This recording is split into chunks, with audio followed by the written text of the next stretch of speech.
जिंदगी एक हसीन किताब है, पर जरूरी तो नहीं कि इस किताब के सारे पन्ने हसीन हों। अगर कोई ऐसा पन्ना आ जाए जिसमें राहतें न हो, सुकून न हो, शांति न हो, तो सब्र करना। जिंदगी सड़क की तरह है, यह कभी भी सीधी नहीं होती। कुछ देर बाद मोड़ अवश्य आता है, इसलिए धैर्य के साथ चलते रहें। आपकी जिंदगी का सुखद मोड़ आपका इंतजार कर रहा है। मुश्किलें अगर दरवाजा खटखटाए तो कभी डरो मत, निडर होकर दरवाजा खोल दो, क्योंकि कामयाबी अपना भेष बदल कर ही आती है। याद रखना कि जीवन में खाली व्यक्ति ही सबसे ज्यादा दुखी होता है। अगर आप सीखना चाहो तो आपकी हर गलती आपको सबक देती है। एक घर में 5 दिए जल रहे थे। एक दिन पहले दिए ने कहा, इतना जलकर भी मेरी रोशनी की कोई कद्र नहीं। आज मैं सबके लिए व्यर्थ हूं, इससे तो बेहतर है कि मैं बुझ जाऊं। यह कहकर वह दिया बुझ गया। जानते हो वह दिया कौन था? वह दिया था उत्साह का प्रतीक। उसे देखकर दूसरा दिया, जो शांति का प्रतीक था, उसने कहा, मुझे भी बुझ जाना चाहिए। मैं निरंतर दुनिया को शांति की रोशनी दे रहा हूं, पर फिर भी लोग हिंसा करते हैं। यह कहकर वह भी बुझ गया। तीसरा दिया, जो भाईचारे का था, वह भी उन्हें देखकर बुझ गया। अब न उत्साह था, न शांति, न भाईचारा। तो ऐसे में चौथा दिया, जो एकता का प्रतीक था, वह भला कैसे जलता रहता? वह भी आखिरकार बुझ गया। पर एक दिया था जो अभी भी जल रहा था। एक छोटा सा दिया अपनी मध्यम से जलते हुए निरंतर रोशनी बिखेर रहा था। एक छोटा बच्चा घर में आया। उसे 4 बुझ हुए दियों को देखकर अफसोस नहीं हुआ, बल्कि वह 5वें जलते हुए दिए को देखकर खुशी से झूम उठा। और उस नन्हे से दिए से उसने 4 बुझे हुए दिए फिर से रोशन कर दिए। जानते हो वह दिया कौन सा था?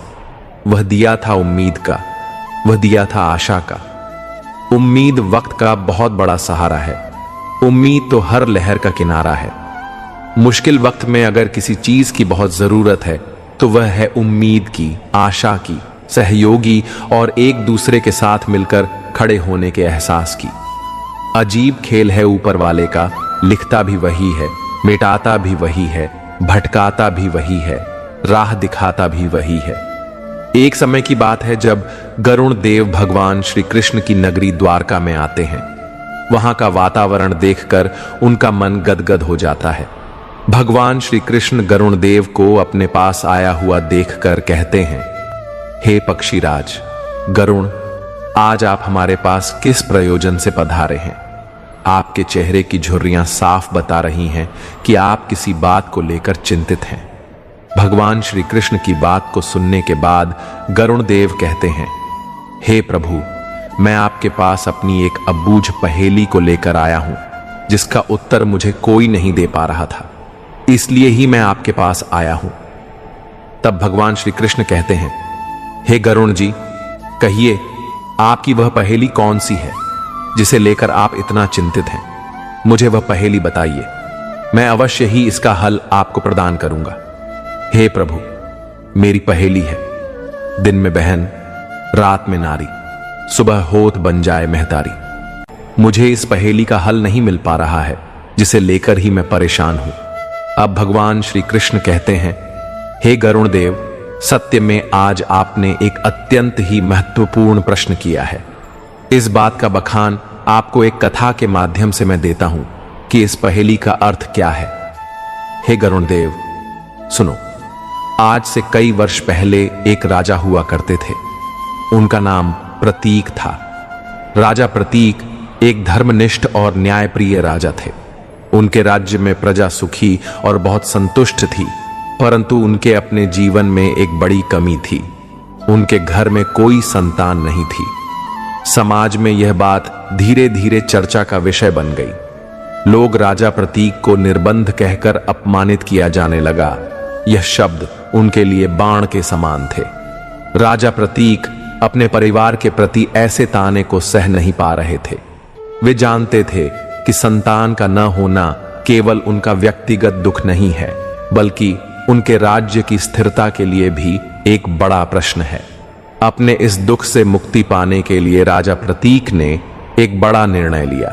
उन्होंने तय किया कि अपनी समस्या का समाधान पाने के लिए वह तपस्या करेंगे। कहते हैं तपस्या से सारी इच्छाएं पूरी हो जाती थीं, परंतु यह साधारण तपस्या नहीं थी। उन्होंने गंगा जी की आराधना करने का निश्चय किया, क्योंकि गंगा जी केवल एक नदी नहीं है, बल्कि एक जीवनदायिनी देवी है। राजा प्रतीक ने अपना राजमहल छोड़ दिया और गंगा नदी के निकट जाकर बस गए। वहां पर उन्होंने कठोर तपस्या आरंभ की। यह तपस्या वर्षों तक चली। राजा ने जल और भोजन का त्याग करके केवल गंगा के जल को पीकर ही जीवन यापन किया। उन्होंने गंगा माता का आवाहन किया और उनसे कृपा की याचना की। तब मां गंगा उनके इस कठोर तप से प्रसन्न हुई और उनके सामने प्रकट हो गई। गंगा मैया ने कहा, हे पुत्र, मैं तुम्हारी भक्ति और तपस्या से बहुत प्रसन्न हूं, इसलिए मैं तुम्हें आशीर्वाद देती हूं कि तुम्हारे घर एक तेजस्वी पुत्र का जन्म होगा। यह पुत्र न केवल तुम्हारे वंश को आगे बढ़ाएगा, बल्कि एक महान राजा के रूप में प्रसिद्ध होगा। अब मां गंगा के आशीर्वाद से राजा प्रतीक के घर पर एक पुत्र का जन्म हुआ, जिसका नाम शंतनु रखा गया। शंतनु के जन्म से केवल राजा और रानी ही नहीं, बल्कि पूरे राज्य में उत्सव मनाया गया। शंतनु एक तेजस्वी और अद्भुत बालक थे। उनका बचपन अत्यंत शांत और सुखद था। वे अत्यधिक बुद्धिमान और साहसी थे। राजकुमार शंतनु के व्यक्तित्व में राजकुमारों वाली सभी विशेषताएं थीं। समय के साथ राजकुमार शंतनु युवा हो गए। उनकी वीरता और ज्ञान ने सभी को प्रभावित किया, लेकिन इस बीच राजा प्रतीक ने अपने बालों में सफेदी देखी, जिसका साफ संकेत यह था कि अब उनका शरीर बूढ़ा हो चला है। उनके चेहरे पर झुर्रियां पड़ रही थीं और उनके हाथ पैर पहले जैसे मजबूत नहीं बचे थे। यह संकेत उसे यह समझाने के लिए काफी था कि अब राज्य का भार उन्हें अपने पुत्र को सौंप देना चाहिए। अब ऐसा ही हुआ। एक दिन राजा प्रतीक ने शंतनु को बुलाया और उनसे कहा, पुत्र, अब समय आ गया है कि मैं राज्य का भार तुम्हारे कंधों पर सौंप दूं। मेरी उम्र अब ऐसी नहीं रही कि मैं राज्य का संचालन कर सकूं। तुम युवा अवस्था में हो और मैं देख सकता हूं कि तुम्हारे अंदर एक आदर्श राजा बनने के सभी गुण हैं। आज से मैं तुमको राजा बनाता हूं, परंतु तुमको इस बात का ध्यान रहे, यह राजपद केवल शक्ति का स्रोत नहीं है, बल्कि प्रजा की सेवा का माध्यम है। राजा प्रतीक ने शंतनु को राजगद्दी सौंप दी और उनसे एक महत्वपूर्ण बात कही, पुत्र, जब तुम जंगल में घूमने या शिकार खेलने जाओगे तो वहां एक दिव्य स्त्री तुम्हारे सामने आएगी। वही स्त्री तुम्हारी पत्नी बनेगी। इसे तुम ईश्वर का संकेत मानना और इस बात पर विश्वास रखना। मित्रों, अपने पुत्र को राज्य का भार सौंपने के बाद राजा प्रतीक और उनकी रानी ने संन्यास ले लिया। वे अपने जीवन का शेष समय वन में तपस्या और ध्यान में बिताने के लिए चले गए। उनके हृदय में यह संतोष था कि उनका पुत्र शंतनु अब एक आदर्श राजा के रूप में उनकी विरासत को आगे बढ़ाएगा। राजा शंतनु एक पराक्रमी और धर्मपरायण राजा बनेगा। अपने पिता राजा प्रतीक की आज्ञा का पालन करते हुए शंतनु अपनी प्रजा के कल्याण और राज्य के विकास में दिन रात लगे रहते थे। लेकिन उनके मन में एक हलचल बनी रहती थी। पिता की वह भविष्यवाणी जिसमें उन्होंने एक अद्भुत सुंदरी से मिलने और उसे पत्नी बनाने की बात कही थी, इस एक बात से वह चिंतित रहते थे। एक दिन की बात है मित्रों, राजा शंतनु को शिकार पर जाने की इच्छा हुई। राजमहल से निकलते समय उनका मन किसी अज्ञात आकर्षण की ओर जाता हुआ महसूस हो रहा था। वे जंगल की ओर बढ़ते चले गए, जहां एक नदी बह रही थी। नदी का पानी शांत और बड़ा ही निर्मल था, मानो उधर किसी दिव्य ऊर्जा का संचार हो रहा हो। जंगल के बीचों बीच हरे भरे पेड़ों के नीचे राजा शंतनु ने एक अद्भुत दृश्य देखा। एक सुंदर युवती जिसका रूप और सौंदर्य बड़ा ही अनुपम था, वह नदी के तट पर खड़ी थी। उसका चेहरा सूर्य की किरणों सा चमक रहा था और उसके बाल जैसे काले बादलों की तरह लहराते हुए उसकी कमर तक पहुंच रहे थे। उसके गले में सुगंधित फूलों की माला थी और उसकी आंखें मानो सृष्टि के सारे रहस्यों को छिपाए हुए थीं। राजा शंतनु उस अद्भुत सुंदरी को देखकर मोहित हो गए। उन्होंने अपने पिता की कही हुई बात को याद किया कि एक दिन जंगल में तुम्हें ऐसी स्त्री मिलेगी जो तुम्हारी पत्नी बनेगी। अब शंतनु का हृदय तेजी से धड़कने लगा। उन्होंने तुरंत उस स्त्री से बात करने का मन बना लिया। राजा शंतनु ने उस स्त्री के पास जाकर पूछा, हे सुंदरी, तुम कौन हो और इस सुनसान जंगल में अकेले क्यों घूम रही हो? तुम्हारा रूप तो ऐसा है कि इसका वर्णन करना असंभव है।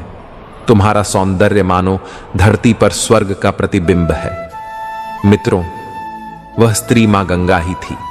उन्होंने राजा शंतनु की बात सुनकर हल्की मुस्कान दी और कहा, हे राजन, मैं कौन हूं, इससे आपको क्या फर्क पड़ता है? मैं यहां अकेली घूम रही हूं। यह मेरा अपना निर्णय है। यह जानने का आपको कोई हक नहीं है। परंतु यह बताइए, आप मुझसे क्या चाहते हैं? तब राजा शंतनु ने विनम्रता से कहा, हे देवी, मेरा हृदय तुम्हारे रूप पर मोहित हो चुका है। मैं तुम्हारा नाम जानना चाहता हूं और यह भी जानना चाहता हूं कि क्या तुम मेरे साथ विवाह करने के लिए तैयार हो? अब गंगा देवी ने कुछ क्षण सोचा, फिर उन्होंने उत्तर दिया, हे महाराज, यदि आप मुझसे विवाह करना चाहते हैं तो मेरी कुछ शर्तें हैं जिन्हें आपको माननी होंगी। यदि आप उन्हें स्वीकार करेंगे तभी मैं आपकी अर्धांगिनी बनूंगी। लेकिन यदि आप मेरी शर्तों को नहीं मानेंगे तो यह प्रस्ताव यही समाप्त हो जाएगा। तब राजा शंतनु ने कहा, हे देवी, मुझे आपकी हर शर्त स्वीकार है। कृपया बताइए, आपकी शर्त क्या है? तब गंगा देवी ने गंभीर होकर कहा, हे राजन, यदि मैं आपकी पत्नी बनूंगी तो आप मुझसे कोई सवाल नहीं पूछेंगे। मैं जो भी करूंगी, जहां भी जाऊंगी, आपको मुझे रोकने या टोकने का कोई अधिकार नहीं होगा। यदि आपने मेरी शर्त को तोड़ा तो मैं आपको और आपके राजमहल को सदा सदा के लिए छोड़कर चली जाऊंगी। क्या यह शर्त आपको मंजूर है? राजा शंतनु गंगा के रूप और व्यक्तित्व से इतने प्रभावित हो चुके थे कि उन्होंने बिना सोचे समझे वचन दे दिया। उन्होंने कहा, हे सुंदरी, मैं आपकी हर शर्त मानने के लिए तैयार हूं। मैं वादा करता हूं कि मैं कभी भी आपके किसी कार्य में हस्तक्षेप नहीं करूंगा और ना ही कोई प्रश्न पूछूंगा। कृपया मेरे साथ विवाह करने के लिए आप मुझे अपनी स्वीकृति दें। तब गंगा ने मुस्कुराते हुए कहा, हे राजन, यदि ऐसा है तो मैं आपके साथ विवाह करने को तैयार हूं। मित्रों, राजा शंतनु का हृदय यह सुनकर प्रसन्नता से भर उठा। यह पल उनके जीवन का सबसे सुखद पल था। वे समझ गए थे कि यह कोई साधारण स्त्री नहीं है, बल्कि कोई दिव्य शक्ति है। उनका हृदय आशा और आनंद से भर गया। मित्रों, राजा शंतनु पूर्व जन्म में कौन थे और मां गंगा के साथ उनका विवाह क्यों हुआ, तो इस रहस्य को आप ध्यान से सुनिए। बहुत समय पहले की बात है। गंगा देवी ने अपने तट पर खड़े होकर एक बार घोषणा की थी कि जो भी 7 बार मेरी इस नदी को तैरकर पार करेगा, मैं उससे ही विवाह कर लूंगी। गंगा मां का यह वचन हर किसी के लिए चुनौती से कम नहीं था। नदी की गहराई और तीव्र प्रवाह को पार करना आसान नहीं था। उसी समय गंगा के किनारे एक सियार आता था। यह साधारण सियार नहीं था। उसकी आंखों में एक अद्भुत चमक और दिल में अपार साहस था। वह गंगा मां की दिव्यता पर मोहित हो गया और उनकी घोषणा सुनकर उसने तय किया कि वह 7 बार गंगा नदी को पार करके उनसे विवाह करेगा। पहली बार जब उसने नदी को पार किया तो उसके मन में एक उत्साह जागा। उसने दूसरी बार, तीसरी बार, चौथी और 5वीं और 6ठी बार भी नदी को पार कर लिया। हर बार वह अपनी सीमित शक्ति से गंगा की धारा को चुनौती देता रहा। 6 बार तक वह सियार सफल होता रहा, लेकिन 7वीं बार गंगा ने उसकी परीक्षा लेने के लिए अपनी धारा को और तीव्र कर दिया। सियार ने अपनी पूरी ताकत लगा दी, लेकिन तेज बहाव और उसकी थकावट ने उसे कमजोर कर दिया। 7वीं बार वह नदी के बीचों बीच में डूब जाता है। वह सियार नदी की गहराई में समा गया और उसकी मृत्यु हो गई। मित्रों, कुछ समय बाद सप्त आर्षि गंगा के नदी के किनारे पहुंचे। वे गंगा को पार करना चाहते थे, लेकिन नदी पार करने का कोई साधन उपलब्ध नहीं था। परंतु उन्होंने लकड़ी और घास से बनी हुई एक नौका जैसी गठरी बनाई और उसमें बैठकर नदी पार करने का प्रयास किया। जब मजूस नदी में उतारा गया तो वह बहने लगा। तभी सियार की हड्डियां नदी की धारा में बहकर उसी मजूस में बंधी चली गई। वह मजूस जिसे डूबना चाहिए था, सियार की हड्डियों की अद्भुत शक्ति के कारण गंगा नदी को पार करने में सफल हो गया। नदी के उस पार पहुंचने के बाद सप्त आर्षि आपस में चर्चा करने लगे। उनमें से एक ने कहा, यह तो एक साधारण मजूस था। लकड़ी और घास की बनी हुई यह संरचना इतनी तेज प्रवाह वाली गंगा को कैसे पार कर गई? दूसरे आर्षि ने कहा, निश्चित रूप से इसमें किसी अद्भुत शक्ति का प्रभाव है। हमें इसका कारण पता लगाना चाहिए। मित्रों, सप्त आर्षियों ने मजूस को खोलकर देखा तो उसमें सियार की हड्डियां फंसी हुई थीं। आर्षियों ने तपस्या और ध्यान के माध्यम से जाना कि यह वही सियार था जिसने 7 बार गंगा को पार करने का प्रयास किया था और गंगा देवी से विवाह करने की इच्छा जताई थी। सप्त ऋषियों ने गंगा देवी का आवाहन किया। तब गंगा देवी प्रकट हुई और उन्होंने सियार की कहानी सुनाई।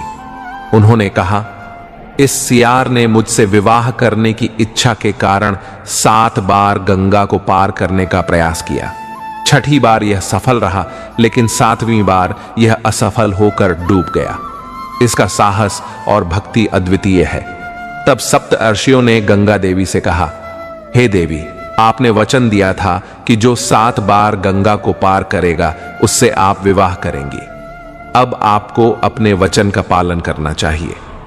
गंगा देवी ने उत्तर दिया, हे ऋषिगण, मैं अपने वचन का सम्मान करती हूं, परंतु इस जन्म में यह सियार मुझसे विवाह नहीं कर सकता। मैं इसे आशीर्वाद देती हूं कि अगले जन्म में एक तेजस्वी राजा के रूप में जन्म लेगा और तब मैं इससे विवाह करूंगी। मित्रों, गंगा देवी के आशीर्वाद से सियार ने राजा प्रतीक के घर जन्म लिया और राजा शांतनु बने। वह तेजस्वी धर्मपरायण राजा बने। गंगा देवी का वचन अब पूरा होने जा रहा था। गंगा देवी ने राजा से यह वचन लिया था कि वे उनके किसी भी कार्य में हस्तक्षेप नहीं करेंगे और न ही कोई प्रश्न पूछेंगे। राजा शांतनु गंगा के सौंदर्यवश इतने प्रभावित थे कि उन्होंने इस वचन को खुशी खुशी स्वीकार कर लिया। इसके बाद गंगा और राजा शांतनु का विवाह संपन्न हुआ। विवाह के बाद गंगा राजा शांतनु की पत्नी बनकर उनके राज्य महलों में रहने लगी। लेकिन गंगा देवी की प्रकृति दिव्य थी। दिन के समय वे नदी का रूप धारण करके प्रवाहित होती थीं और रात के समय वे राजा की अर्धांगिनी बनकर उनके साथ रहती थीं। ये स्थिति अद्भुत थी। गंगा देवी दिन में नदी बनकर बहती थीं। उनके जल से अनेक लोग अपनी प्यास बुझाते थे, अपने पाप धोते थे। लेकिन रात होते ही वह राजा शांतनु की पत्नी बन जाती थीं। यह दृश्य अपने आप में एक रहस्यपूर्ण और चमत्कारी घटना थी। जब कुछ समय बीता तो गंगा देवी गर्भ धारण करती हैं। जब उनका पहला पुत्र पैदा होता है तो राजा शांतनु बहुत प्रसन्न होते हैं, लेकिन उनकी खुशी ज्यादा समय तक नहीं टिक सकी। गंगा ने उस नवजात को गोद में उठाया और नदी के किनारे ले गई। राजा शांतनु दूर से देखते रहे, यह सोचकर कि शायद गंगा देवी अपने पुत्र के लिए आशीर्वाद लेने नदी तक गई हैं। लेकिन तभी गंगा ने उस पुत्र को नदी में प्रवाहित कर दिया। राजा शांतनु यह देखकर स्तब्ध रह गए। उनके मन में गुस्सा और दुख का मिश्रण उमड़ने लगा, लेकिन अपने दिए हुए वचन के कारण वे चुप रहे और कुछ भी नहीं बोले। अब कुछ समय बाद गंगा ने एक और पुत्र को जन्म दिया। राजा शांतनु को लगा कि अब शायद सब कुछ ठीक हो जाएगा, लेकिन इस बार भी गंगा ने वही किया। वह नवजात शिशु को नदी में ले गई और उसी नदी में प्रवाहित कर दिया। मित्रों, ऐसा 7 बार हुआ।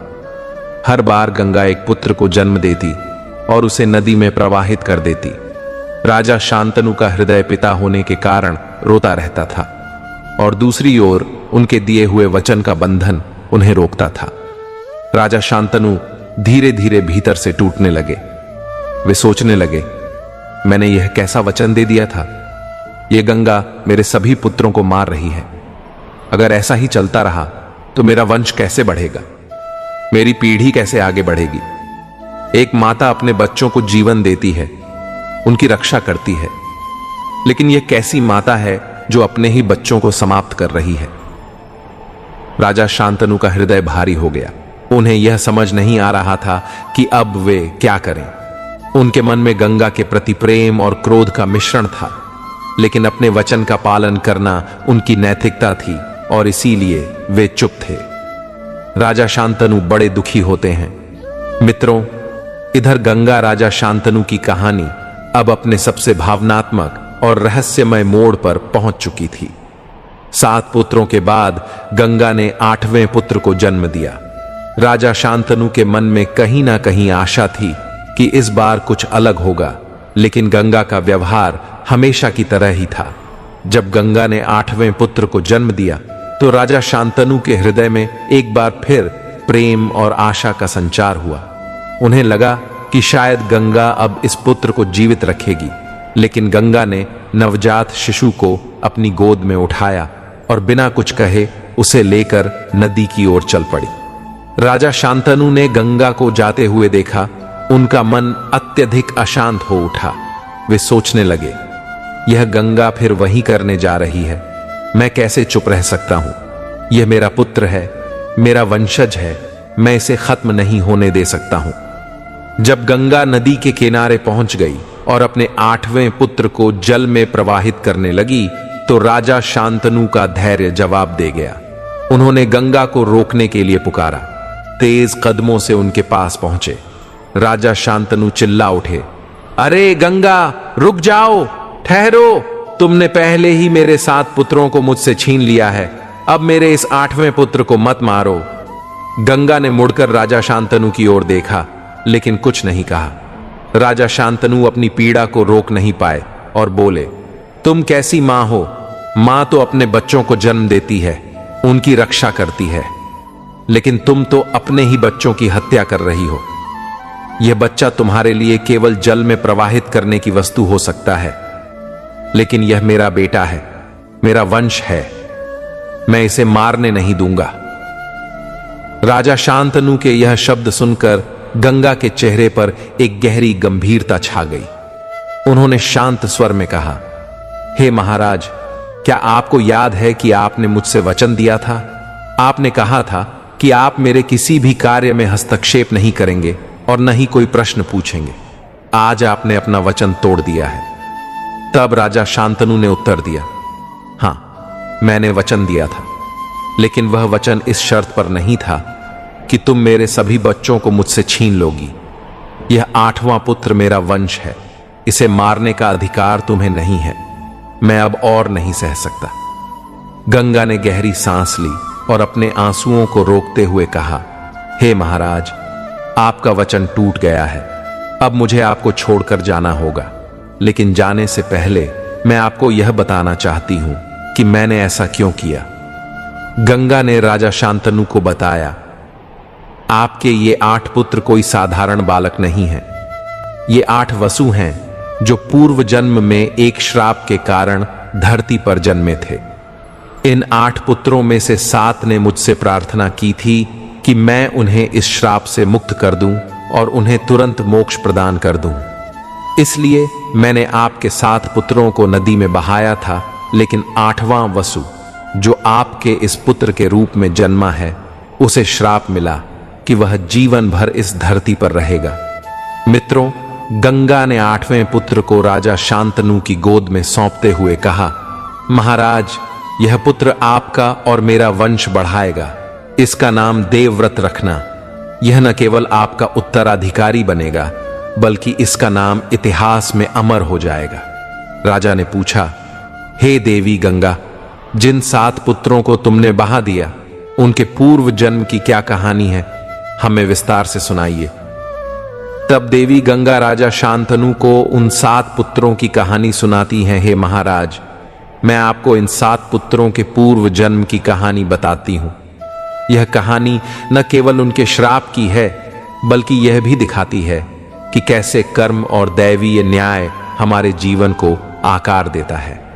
गंगा देवी ने कहा, यह बात उस समय की है जब मैं स्वर्ग लोक में रहती थी। एक दिन ब्रह्मा जी की सभा हो रही थी और वहां 8 वसु उपस्थित थे। ये वसु अत्यंत तेजस्वी और दिव्य शक्तियों से युक्त थे। मैं भी वहीं पास में खड़ी थी। तभी अचानक उस सभा में वायु देव का आना होता है। अचानक से तेज हवा का झोंका आया और उस हवा के झोंके से मेरे वस्त्र उड़ गए। यह स्थिति अत्यंत प्रिय थी और सभी देवताओं ने अपनी नजरें झुका ली, लेकिन उन 8 वसु में से विशेषकर 7 ने मुझे अनादर पूर्वक देखा। यह उनके दिव्य कर्तव्य और मर्यादा के विरुद्ध था। ब्रह्मा जी ने यह दृश्य देखा और अत्यंत क्रोधित हो गए। उन्होंने उन वसु को डांटते हुए कहा कि तुमने अपनी मर्यादा और दिव्यता का अपमान किया है, तुम्हें इसके लिए दंड मिलेगा। मैं तुम्हें श्राप देता हूं कि तुम सभी को पृथ्वी लोक पर जन्म लेना पड़ेगा। तुम सभी को मनुष्य के रूप में जन्म लेकर अपने पाप का प्रक्षिप्त करना होगा। गंगा देवी ने कहा, हे महाराज, उन 8 वसु में से 7 ने तो केवल मेरे वस्त्र उड़ने पर दृष्टि उठाई थी, लेकिन 8वें वसु ने मुझ पर अपनी नजरें गड़ा दी थीं और अत्यधिक अनादर किया। इसलिए ब्रह्मा जी ने उसे अतिरिक्त श्राप दिया और कहा, तुम्हें न केवल मनुष्य के रूप में जन्म लेना पड़ेगा, बल्कि तुम्हें अपनी पूरी आयु पृथ्वी पर बितानी होगी। तुम्हें कोई मुक्ति नहीं मिलेगी। वसु को जब यह श्राप मिला तो वे अत्यंत दुखी हो गए।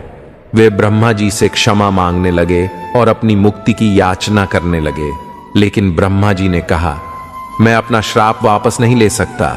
तुम सभी को भूतल पर जाना ही होगा। गंगा देवी ने कहा। इसके बाद वसु गंगा जी के पास आए और प्रार्थना करने लगे, हे गंगा देवी, क्या आप हमारी सहायता कर सकती हैं? हम भूतल पर जन्म लेने के लिए बाध्य हैं, लेकिन हम वहां अधिक समय तक रहना नहीं चाहते। कृपया आप हमारी मां बनकर हमें जन्म दें और हमें तुरंत मोक्ष प्रदान करें। हमें केवल जन्म लेने का दंड भोगना है, लेकिन कृपया हमें जल्दी मुक्त कर दें। मैंने उनकी प्रार्थना स्वीकार कर ली और कहा, मैं तुम्हें जन्म दूंगी और तुरंत मोक्ष प्रदान कर दूंगी। लेकिन 8वें वसु को, जिसने सबसे बड़ा पाप किया था, पूरे जीवन तक पृथ्वी पर रहना होगा। मैं उसे मुक्ति नहीं दे सकूंगी।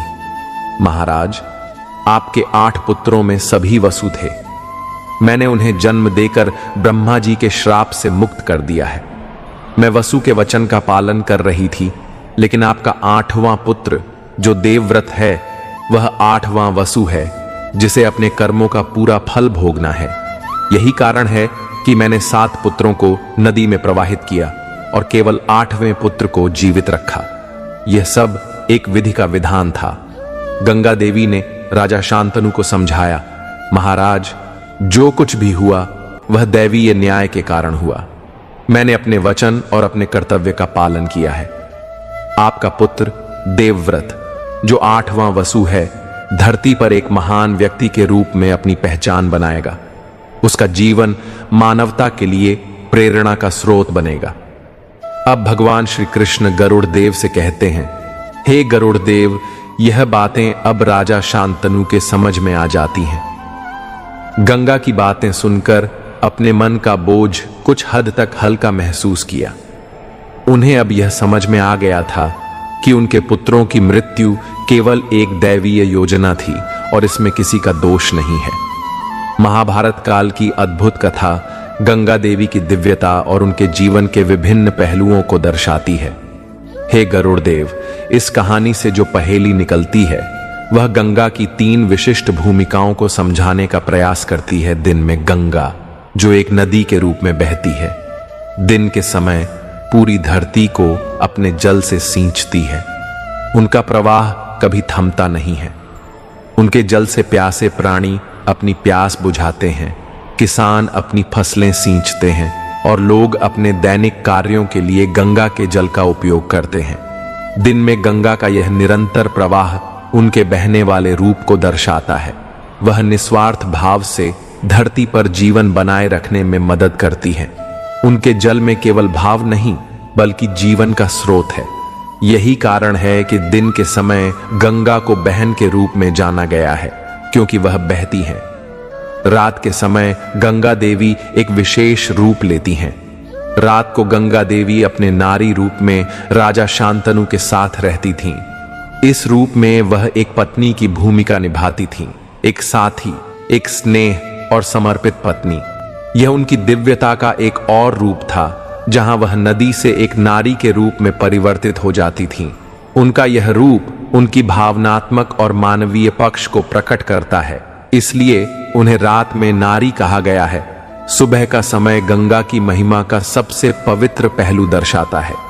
जैसे ही सूरज की सबसे पहली किरण गंगा के जल पर पड़ती है, श्रद्धालु गंगा के तट पर एकत्रित हो जाते हैं।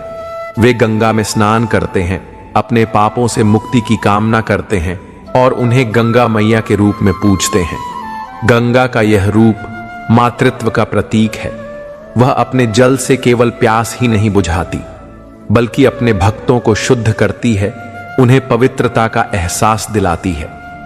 गंगा देवी को उनकी करुणा, प्रेम और संकल्प के लिए मां के रूप में पूजा जाता है। मित्रों, इस कहानी के माध्यम से इस पहेली का अर्थ स्पष्ट होता है। दिन में बहन गंगा एक नदी के रूप में बहती है और धरती पर जीवन बनाए रखती है।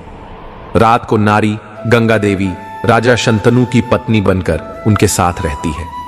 सुबह को महतारी गंगा को उनकी पवित्रता और मातृत्व के लिए गंगा मैया कहा जाता है।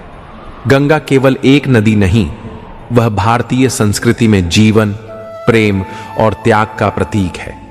वह हमें सिखाती है कि किसी भी रूप में हमें निस्वार्थ भाव से दूसरों की सेवा करनी चाहिए, चाहे वह बहती नदी के रूप में हो, समर्पित पत्नी के रूप में हो या करुणामय मां के रूप में।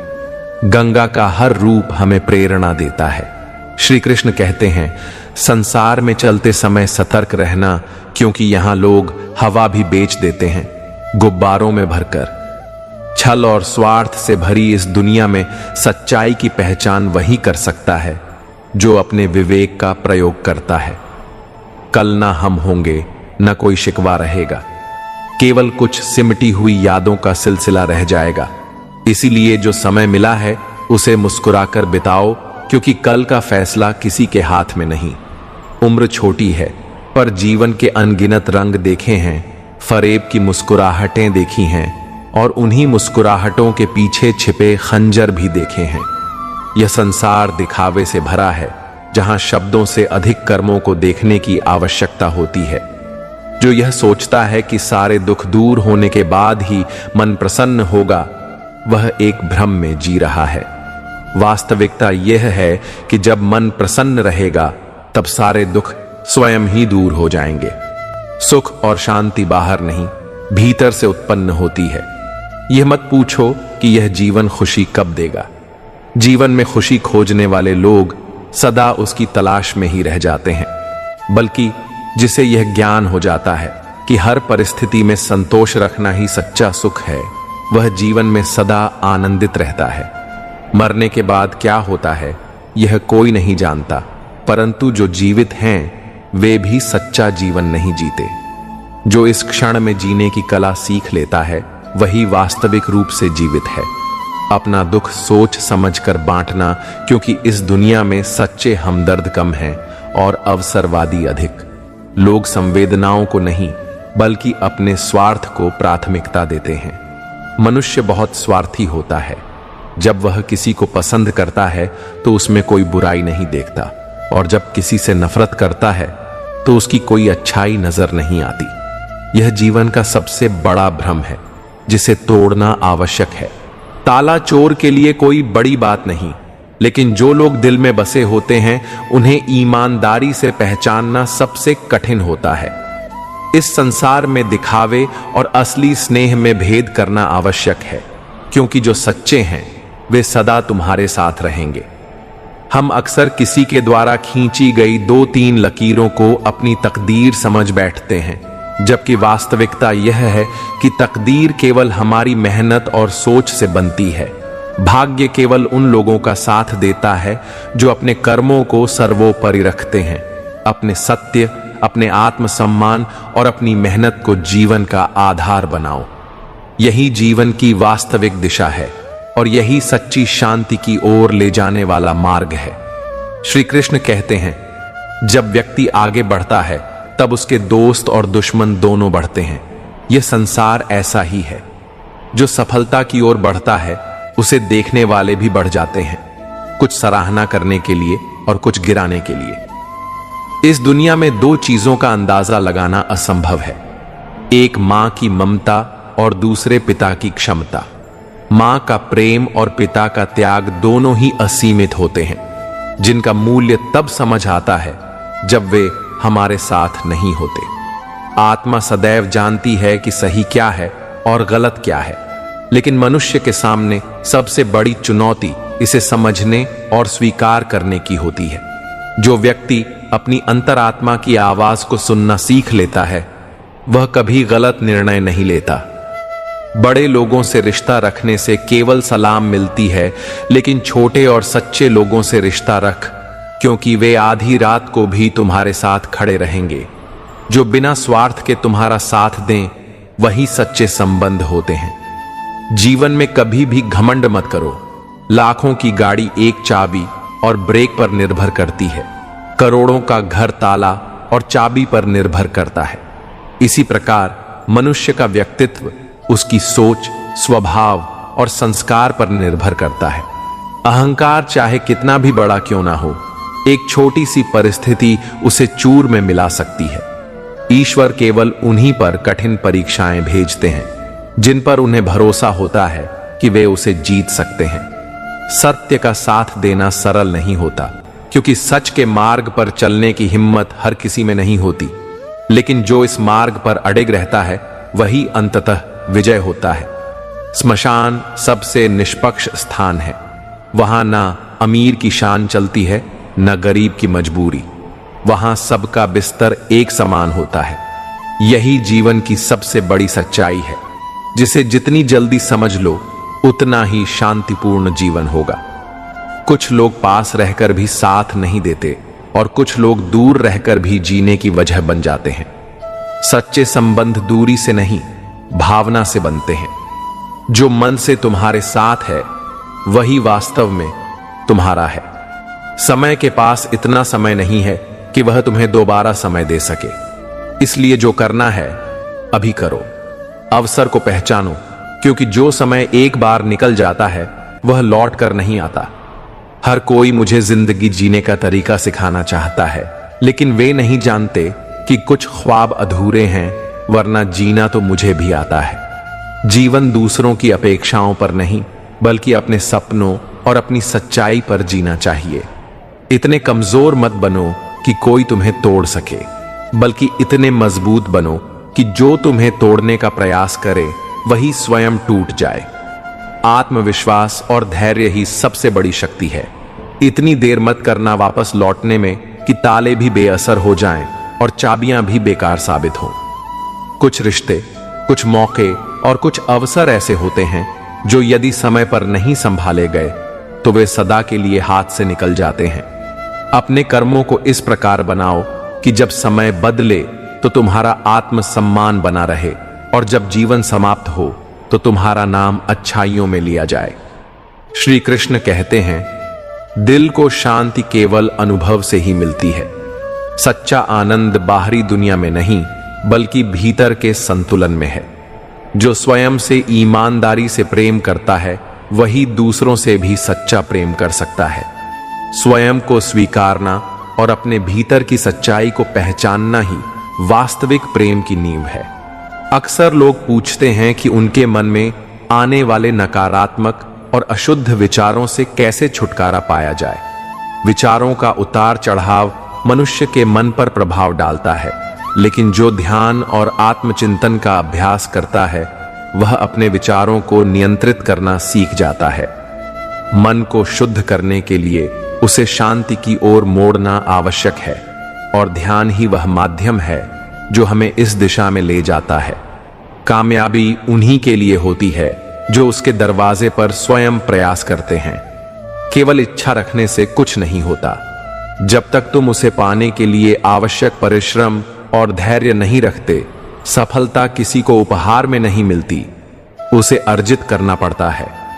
बुढ़ापे में हमारी संतान हमें सहारा नहीं देती, बल्कि हमारे संस्कार ही हमें संबल प्रदान करते हैं। यदि जीवन भर सही आचरण और सच्चे मूल्यों को अपनाया जाए तो वृद्धावस्था भी सुखमय बन जाती है। जो जीवन भर अच्छे कर्म करता है वही अंत में शांति पाता है। रिश्तों की कद्र तब करनी चाहिए जब वे हमारे साथ होते हैं, न कि तब जब वे टूटने के कगार पर हों। अक्सर मनुष्य अपनों की कीमत तब समझता है जब वे दूर हो जाते हैं। इसलिए अपने प्रियजनों के साथ रहते हुए उन्हें सम्मान देना सीखो। जीवन एक साइकिल की तरह है। संतुलन बनाए रखने के लिए हमें निरंतर आगे बढ़ते रहना पड़ता है। यदि हम रुक गए तो गिरने का खतरा बढ़ जाता है। चाहे जीवन में कितनी भी कठिनाइयां आईं, आगे बढ़ते रहना ही सच्ची विजय है। कभी कभी हमें ऐसा लगता है कि जीवन बहुत कठिन हो गया है, लेकिन सत्य यह है कि कठिनाइयां केवल हमें मजबूत बनाने के लिए आती हैं। जो इन चुनौतियों का सामना करता है वह आगे चलकर अपने भाग्य का निर्माता बनता है। इसलिए स्वयं को सशक्त बनाओ, अपने मन को शांत रखो और अपने कर्मों को श्रेष्ठ बनाओ। यही सच्ची सफलता है और यही जीवन का वास्तविक आनंद है। श्री कृष्ण कहते हैं, सच्ची सुंदरता चेहरे से नहीं बल्कि हृदय से आती है। जो केवल बाहरी रूप से सुंदर है उसकी चमक क्षणिक होती है। श्री कृष्ण पर विश्वास रखें मित्रों। कुरुक्षेत्र के विशाल युद्ध क्षेत्र को सेनाओं के आवागमन की सुविधा के लिए तैयार किया जा रहा था। हाथियों का उपयोग पेड़ों को उखाड़ने और जमीन साफ करने के लिए किया गया। उन्हीं पेड़ों में से एक पर एक गौरैया अपने 4 बच्चों के साथ रहती थी। जब वह पेड़ उखाड़ गया तो उसका घोंसला जमीन पर गिर पड़ा, लेकिन चमत्कारिक रूप से उसके बच्चे किसी अनहोनी से बच गए। हालांकि वे इतने छोटे थे कि उड़ भी नहीं सकते थे। कमजोर और भयभीत गौरैया ने मदद के लिए इधर उधर देखा। तभी उसने भगवान कृष्ण को अर्जुन के साथ वहां आते देखा। वे युद्ध भूमि की स्थिति का निरीक्षण करने और युद्ध की रणनीति तय करने आए थे। गौरैया ने अपने छोटे पंख फड़फड़ाए और किसी प्रकार कृष्ण के पास पहुंची। हे कृष्ण, कृपया मेरे बच्चों को बचाइए। युद्ध शुरू होते ही वे कुचल दिए जाएंगे। गौरैया ने प्रार्थना की। भगवान ने विनम्रता से कहा, मैं तुम्हारी बात सुन रहा हूं, लेकिन प्रकृति के नियमों में हस्तक्षेप नहीं कर सकता। गौरैया ने दृढ़ता से उत्तर दिया, हे भगवान, मैं जानती हूं कि आप मेरे उद्धार करता हैं। मैं अपने बच्चों के भाग्य को आपके हाथों में सौंपती हूं। चाहे उन्हें जीवन दें या मृत्यु, यह अब आपके हाथों में है। श्री कृष्ण ने उसकी भक्ति से प्रसन्न होकर कहा, अपने घोंसले में 3 सप्ताह के लिए भोजन का संग्रह कर लो। यह वार्तालाप सुनकर अर्जुन ने गौरैया को दूर भगाने की कोशिश की, लेकिन गौरैया ने कुछ मिनटों तक अपने पंख फड़फड़ाए और फिर अपने घोंसले में वापस चली गई। 2 दिन बाद शंख की आवाज के साथ युद्ध आरंभ हो गया। तभी कृष्ण ने अर्जुन से कहा, अपने धनुष और बाण मुझे दो। अर्जुन हैरान हुआ, क्योंकि कृष्ण ने युद्ध में हथियार ना उठाने की शपथ ली थी। उसने कहा, हे प्रभु, मेरे तीरों के लिए कुछ भी अभेद्य नहीं है। कृष्ण ने चुपचाप अर्जुन से धनुष लेकर एक हाथी की ओर निशाना साधा, लेकिन हाथी को मार गिराने के बजाय तीर उसकी गर्दन पर बंधी घंटी से टकराया, जिससे एक चिंगारी निकली। अर्जुन मुस्कुरा उठा। उसे लगा कृष्ण ने निशाना चूक दिया। उसने तीर छोड़ने का प्रस्ताव दिया, लेकिन कृष्ण ने उसे रोक दिया और धनुष वापस कर दिया। हे केशव, आपने उस हाथी पर तीर क्यों चलाया? अर्जुन ने पूछा। कृष्ण मुस्कुराए और बोले, क्योंकि इस हाथी ने उस गौरैया के आश्रय उसके घोंसले को गिरा दिया था। अर्जुन को यह बात समझ नहीं आई कि हाथी तो अभी भी जीवित और स्वस्थ था, लेकिन कृष्ण ने उसे अनदेखा कर दिया और शंख फूंकने का निर्देश दिया। युद्ध अगले 18 दिनों तक चला और अंततः पांडवों की विजय हुई। युद्ध समाप्ति के बाद कृष्ण अर्जुन को युद्ध भूमि पर भ्रमण के लिए ले गए।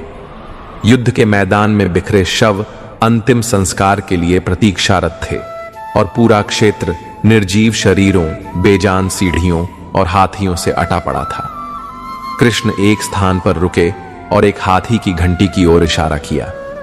उन्होंने कहा, अर्जुन, क्या तुम मेरे लिए इस घंटी को उठा सकते हो? अर्जुन ने प्रश्नवाचक दृष्टि से देखा, लेकिन आदेश का पालन करते हुए नीचे झुका और घंटी उठाई। जैसे ही उसने घंटी उठाई, उसकी आंखों के सामने अद्भुत दृश्य था। घंटी के नीचे से 4 छोटे पक्षी और उनकी मां बाहर निकले। गौरैया और उसके बच्चे हर्षित होकर उड़ने लगे और कृष्ण के चारों ओर आनंद से परिक्रमा करने लगे। 18 दिन पहले गिराई गई इस घंटी ने उस परिवार की रक्षा की थी। अर्जुन ने सिर झुकाकर कहा, हे कृष्ण, मुझे क्षमा करें। आपके साधारण व्यवहार से मैं भूल गया था कि आप वास्तव में कौन हैं।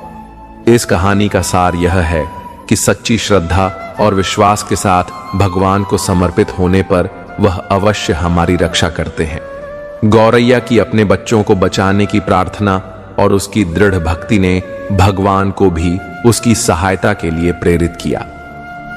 कहानी हमें सिखाती है कि चाहे परिस्थिति कितनी भी कठिन क्यों न हो, भगवान पर विश्वास और समर्पण हमें आश्रय और सुरक्षा प्रदान कर सकता है। परमात्मा का मार्गदर्शन अदृश्य हो सकता है, लेकिन सच्चे हृदय से की गई प्रार्थना कभी व्यर्थ नहीं जाती। कोई किसी का नहीं है, यहां सबको फायदे की लगी बीमारी है। स्वार्थ से चल रही यह दुनिया सब मतलब की रिश्तेदारी है। जब तक जरूरत है तब तक साथ निभाने की बातें होती हैं, और जब मतलब पूरा हो जाता है तो अपने भी पराइयों जैसा व्यवहार करने लगते हैं। इस स्वार्थ भरी दुनिया में सच्चे रिश्ते कम और दिखावे के ज्यादा होते हैं, जहां अपनापन भी जरूरत के हिसाब से तौला जाता है। इसलिए खुद को इतना मजबूत बनाओ कि किसी के बदलने से तुम्हारी दुनिया न बदले, किसी के दूर जाने से तुम्हारी खुशियां न छीने, क्योंकि सच्चे अपने वही होते हैं जो बिना किसी स्वार्थ के तुम्हारे साथ खड़े रहे। बाकी तो बस समय के साथ बदल जाने वाले चेहरे हैं। जो भाग्य में है वह किसी भी हाल में किसी भी रास्ते से होकर तुम्हारे पास आ ही जाएगा, और जो भाग्य में नहीं है वह चाहे जितनी भी कोशिश कर लो, आकर भी एक दिन तुमसे दूर चला जाएगा। फिर चिंता किस बात की? व्यर्थ की उलझनों में खुद को मत फंसाओ। जीवन को अपने स्वाभाविक प्रवाह में बहने दो। जो मिलना है वह समय आने पर अवश्य मिलेगा, और जो नहीं मिलना उसके पीछे भागकर अपनी शांति क्यों गंवानी। बस अपना कर्म करते जाओ, सच्चे मन से, पूरे समर्पण के साथ, क्योंकि भाग्य से ज्यादा ईश्वर की दृष्टि में तुम्हारे कर्मों का मोल है। पछतावा कितना भी गहरा क्यों ना हो, वह अतीत की किसी भी घटना को बदल नहीं सकता, और चिंता कितनी भी अधिक कर लो, वह भविष्य की किसी भी समस्या का समाधान नहीं कर सकती। इसलिए व्यर्थ के दुख और अनिश्चितता के बोझ को उठाने के बजाय अपने वर्तमान को पूरी तरह जीना ही जीवन का सच्चा सुख है। जो बीत गया उसे स्वीकार करो, जो आने वाला है उसकी फिक्र छोड़ दो, और जो इस पल में है उसे पूरे मन से जियो, क्योंकि सच्ची शांति और आनंद केवल इसी क्षण में समाया हुआ है। बीते कल का अफसोस एक ऐसा बोझ है जो हमारी आत्मा को अंदर ही अंदर दबा देता है, और आने वाले कल की चिंता एक ऐसा भय है जो हमें कभी सुकून से जीने नहीं देता। यह दोनों ही ऐसे अदृश्य चोर हैं जो हमारी खुशियों को बिना आवाज किए चुरा ले जाते हैं, और हमें इस कदर उलझा देते हैं कि हम अपने आज की खूबसूरती को देख ही नहीं पाते। अगर सच में सुकून चाहिए तो न अतीत के पछतावे में डूबो और न भविष्य की चिंता में घुलो। बस इस पल को पूरी शिद्दत से जियो, क्योंकि असली जीवन इसी में बसा हुआ है। चिंता और चिंतन में वही फर्क होता है जो एक आत्मविश्वास से भरे स्वस्थ इंसान और एक बीमार कमजोर इंसान में होता है।